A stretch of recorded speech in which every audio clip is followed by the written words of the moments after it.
नवी मुंबई पनवेल परिसरातील प्रकल्पग्रस्तांची घरे नियमित करण्याचा निर्णय महायुती सरकारने घेतलाय। नवी मुंबई पनवेल उरण परिसरातील 95 गावांमधील घरांचं गुगल इमेजद्वारे महिन्याभरात सर्वेक्षण केलं जाणार आहे। याचा फायदा 95 गावांमधील भूमिपुत्रांना होईल।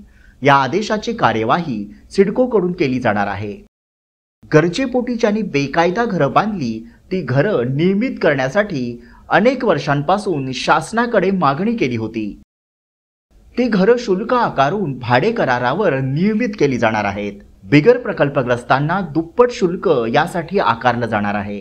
घरे नियमित झाल्याने प्रकल्पग्रस्तांसोबत सर्वसामान्यांना मोठा दिलासा मिळालाय।